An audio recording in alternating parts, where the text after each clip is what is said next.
الله وبركاته.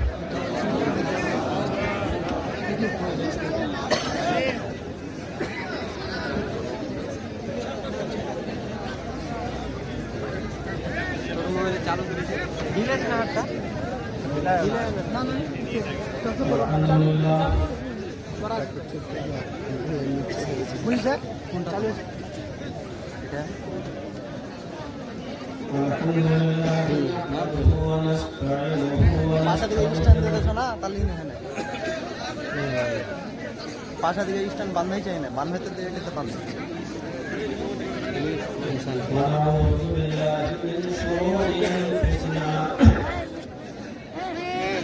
ومن سيئات أعمالنا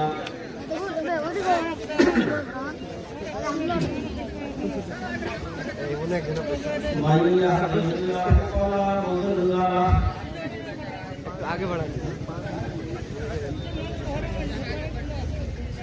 ومن يضلله فلا هادي له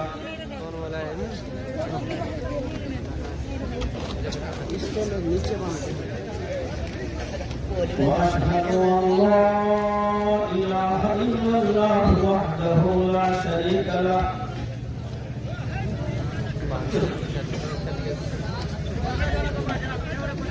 وأشهد أن محمدا عبده ورسوله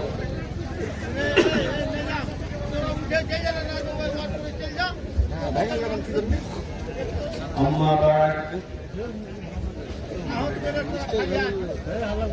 فإن خير الحديث كتاب الله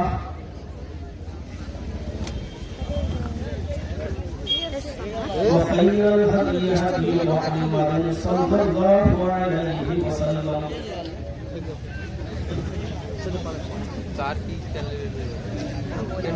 وشر الأمور محدثاتها وكل محدثة بدعة وكل بدعة ضلالة وكل ضلالة في النار.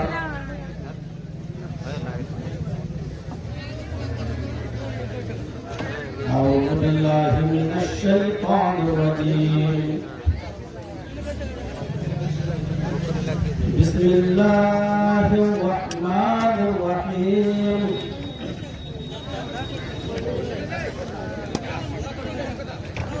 إن الذين آمنوا وعملوا الصالحات فلهم أجر غير ممنون.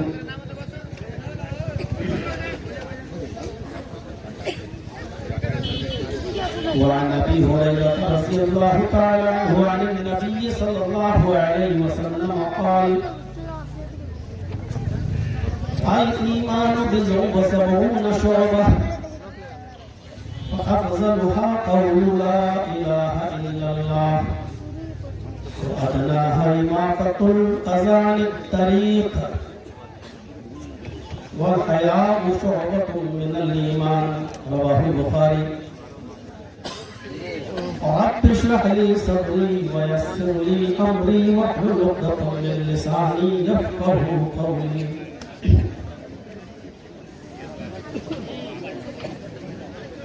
عظیم الشان اجلاس کے صدر محترم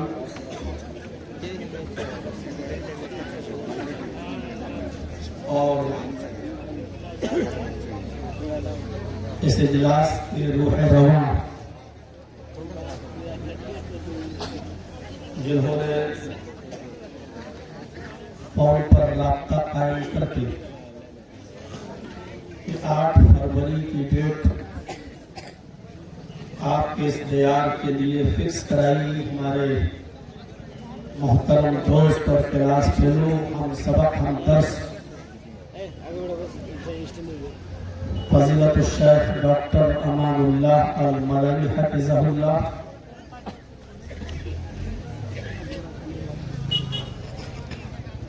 اور اسٹیج پر بیٹھے ہوئے ہمارے رفیق محترم فضیلت الشیخ تنویر مدنی حفظہ اللہ، اسٹیج پر بیٹھے ہوئے دیگر معطر علماء کرام، علاقے کے باوقار احباب اور اس اجلاس میں قرب و جوار سے اطراف و اکناف سے تشریف لائے ہوئے معزز سامعین حضرات، پردہ نشین اسلامی خواتین، پیاری ماں اور بہنوں، قوم و ملت کے لائق بر نوجوانوں اور عزیز بچوں،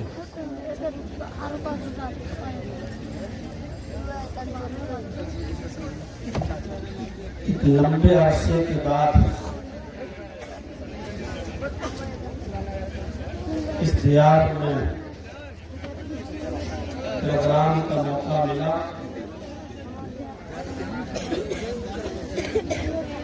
شیخ امان اللہ صاحب نے بار بار کال کیا اور اس وقت تک کال کرتے رہے، میسج کرتے رہے جب تک کہ اس علاقے کے لیے تاریخ فکس نہیں ہو گئی، اور ان کے اس اجلاس میں آپ لوگوں کا یہ جمع غفیر اور آپ کا یہاں ایک اچھی خاصی تعداد میں آنا اور رات کے اس وقت بھی جم کر بیٹھے رہنا، یہ اپنے آپ میں بڑے ہمت و حوصلے کی بات ہے۔ اللہ رب العالمین ہم سب کو سننے سے زیادہ عمل کرنے کی توفیق عطا فرمائے۔ شیخ ڈاکٹر امان اللہ صاحب کی دعوت پر میں پہلے سن 2016 میں آیا تھا۔ اس وقت آپ کا قائم کردہ ادارہ معہد حفصہ للبنات چل رہا تھا، لیکن اتنی ترقی پر گامزن نہیں تھا۔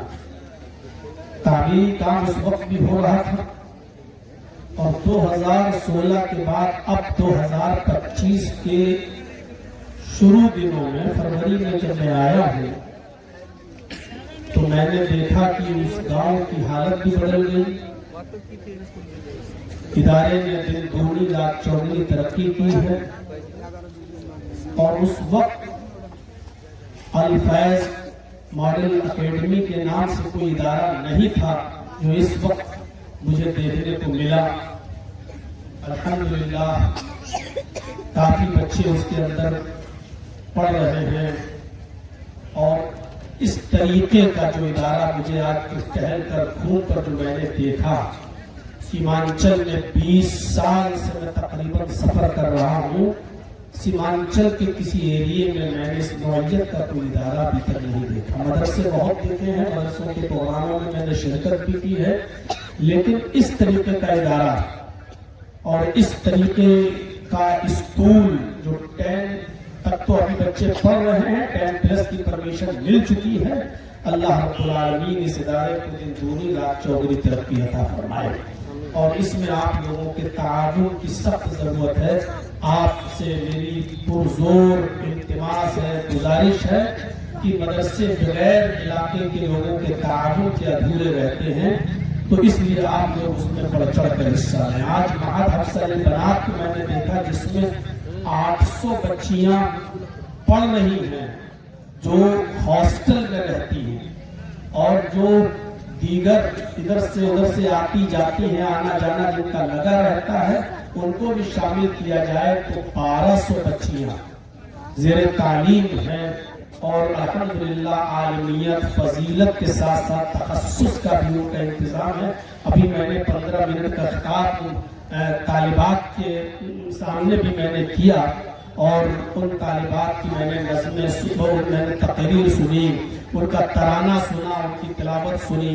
بس یہی دعا ہے کہ اللہ رب العالمین اس ادارے کو ہرا بھرا رکھے، اس کے بانی کو حاسدوں کے حسد سے بچائے، اور اللہ رب العالمین ہر جو بھی بس اتنی دعا کرنا مناسب ہے کہ اللہ رب العالمین دن دگنی اور رات چوگنی ترقی سے نوازے۔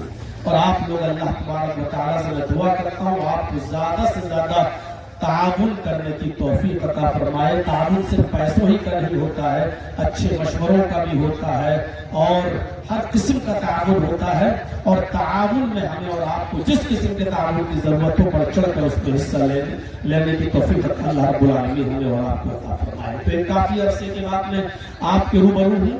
میرے بھائیوں, دوستوں, عزیزوں, میں نے قرآن کریم کی آیت کا ٹکڑا آپ کے سامنے تلاوت کیا, جس میں اللہ تبارک و تعالیٰ نے فرمایا کہ جو لوگ ایمان لائے اور جنہوں نے عمل صالح کیے, الا الذین آمنوا وعملوا الصالحات فلہم اجر غیر ممنون, ان کے لیے ایسا اجر ہے, ایسا انعام ہے, ایسا بدلہ ہے جو کبھی ختم نہیں ہوگا, کبھی ختم نہ ہونے والا اجر ہے. جو ایمان لائے اور جنہوں نے عمل صالح کیے, یہاں بھی ایمان کے ساتھ ساتھ عمل صالح کی شرط لگائی ہے. ایمان اور عمل صالح دونوں دو چیزوں کا ذکر کیا ہے. ایک جگہ اللہ تبارک و تعالیٰ نے کامیاب انسان کے اوصاف بتاتے ہوئے یہ بتایا ہے کہ ساری کائنات خسارے میں ہے, جو لوگ خسارے میں نہیں ہیں, نقصان میں نہیں, ان کو اللہ تبارک و تعالیٰ نے الگ کر دیا.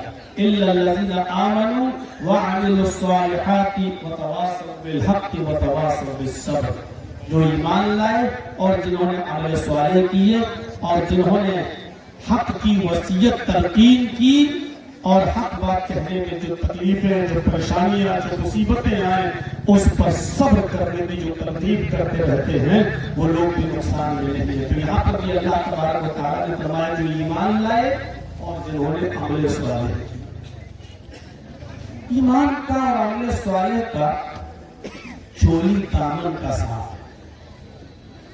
ہمارے پاس اگر صرف ایمان ہے لیکن عمل صالح نہیں ہے تو بیکار ہے, اور صرف عمل صالح ہے لیکن ایمان نہیں ہے تو وہ بھی بیکار ہے. ہم سے اور آپ سے اچھے اچھے کام آج غیر مسلم لوگ کر رہے ہیں. کبھی موقع لگے تو آپ بامبے جائیے, ٹاٹا ہاسپٹل جب کینسر کا پورا ہاسپٹل بنا ہوا ہے, وہاں جا کر دیکھیے, اور جاتے ہی ہوں گے بہت سے لوگ. جس وقت میرے پھوپھا کا لڑکا بیمار تھا اور کینسر میں مبتلا تھا تو 11 سال تک میں نے اس پھوپھا کا بھائی کو لے کر دوڑتا رہا, علاج کراتا رہا. مجھے تجربہ ہے, میں دیکھتا تھا وہاں کینسر ہاسپٹل کے آس پاس کہ کتنے خیر خواہ لوگوں کی لائن لگی رہتی تھی. کوئی آ رہا ہے, پوچھ رہا ہے کہ آپ کے مریض کو کیا دقت ہے, کتنا خرچہ ہے, ڈاکٹروں نے کتنا تخمینہ بتایا, ایک انداز بتائیے کتنا خرچہ بتایا ہے, کیا کیا لگے گا, دوائیاں کتنے کی آئیں گی. کوئی فائل لے کے دوڑ رہا ہے, لیے جا رہا ہے, کوئی پورا کا پورا ٹرک بھر کر کھانے کا لے کر آ رہا ہے اور مریضوں میں کھانا تقسیم کر رہا ہے, کوئی پھل فروٹ لے کے آ رہا ہے, مریضوں میں پھل فروٹ تقسیم کر رہا ہے. میں نے دیکھا تو دیکھیے کتنا اچھا کام کر رہے ہیں. گرمیوں کے سیزن میں آپ کی گاڑی جس اسٹیشن پر رکے گی, آپ کے ڈبے کوچ کے پاس لوگ آ کر پانی بھرنا شروع کر دیں گے اور ٹھنڈا ٹھنڈا پانی آپ کی بوتلوں میں بھریں گے. آپ کو اپنی سیٹ سے اٹھنا بھی نہیں پڑے گا, جہاں گاڑی رکی آپ کے کوچ کے سامنے لوگ کھڑے ہیں اور برف کا ٹھنڈا پانی آپ کی بوتلوں میں بھر رہے ہیں, پلا رہے ہیں. یہ اچھا کام نہیں ہے پیاسوں کو پانی پلانا؟ لیکن ان کا یہ کام میرے بھائی بالکل بیکار, اس لیے کیونکہ ان کے اندر ایمان. ہم ایمان کے دعوے دار ہیں لیکن ہمارے اندر ایمان ہے تو عمل صالح کی کمی. کون سا ایسا کام آج ہمارے سامنے ہے بتائیے جو خالصتاً للہ کیا جا رہا ہو؟